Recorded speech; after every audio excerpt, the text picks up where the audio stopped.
Mes amis, l'existence de la souffrance physique ou morale est toujours un scandale, surtout quand elle nous frappe personnellement. Toutefois, avons-nous entendu dire, s'il y avait un bon Dieu, on ne verrait pas tant d'atrocités. S'il y avait un bon Dieu, il ne m'arriverait pas un malheur pareil. Hélas, la souffrance apparaît comme un obstacle sur la route de Dieu. On a beau essayer de répondre aux objections par de savants raisonnements, à quoi bon? Notre véritable réponse, c'est toujours de signaler le Christ en quoi lui est le bien-aimé du Père, écrasé de douleur.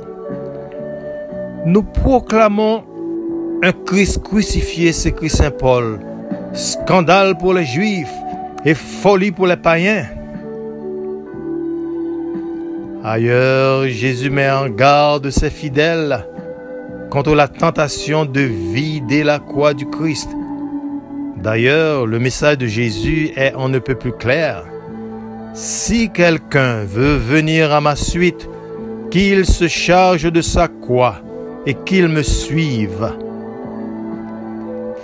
Force nous est de constater que le message n'est pas au goût du jour. Nous vivons dans un monde qui voudrait escamoter la souffrance, mettre les malheureux en quarantaine pour éviter le regard, un peu comme ils tentent d'exorciser l'image de la mort en maquillant ce cadavre. Cela empêche-t-il des milliers d'hommes, de femmes et d'enfants de mourir de faim et de maladie chaque jour, loin de nos yeux et de nos oreilles? Et de quel cœur ira-t-on dire à un handicapé, un grand malade, un désespéré, attachez-vous au beau côté de la vie? Tout cela ne revient-il pas à vider la croix du Christ?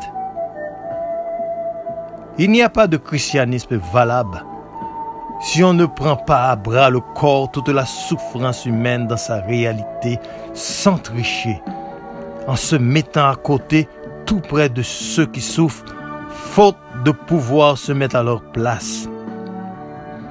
Chacun son tour d'ailleurs. Aujourd'hui c'est toi mon frère, c'est toi ma sœur, demain ce sera moi. Aurais-je alors le courage dont tu fais preuve aujourd'hui? Il y a si peu de vie, s'il y en est, et qui ne passe pas par des moments difficiles. La même personne qui hier restait impassible, le cœur fermé à la misère des autres, aujourd'hui que le malheur la terrasse, vous la voyez désorientée et scandalisée, criant à l'injustice.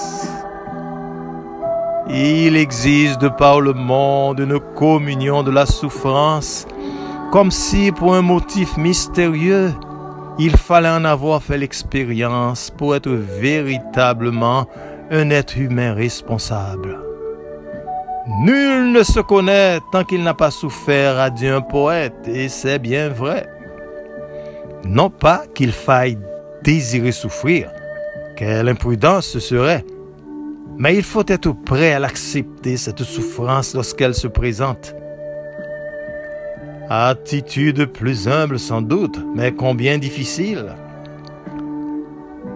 Quand on rêve de souffrir, on choisit son supplice. Mais l'épreuve qui nous est imposée, c'est toujours celle qui ne nous plaît pas. On cherche une douleur spectaculaire, héroïque. Mais c'est de notre entourage qu'elle vient.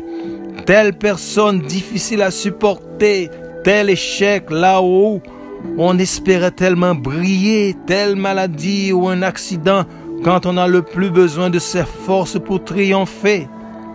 Chacun de nous a sa croix faite à sa mesure. Une croix qui parfois grandit avec nous. On ne la choisit pas plus que Jésus n'a choisi la sienne, et on y est cloué, sans quoi on s'en détacherait, on s'en libérait. Amen.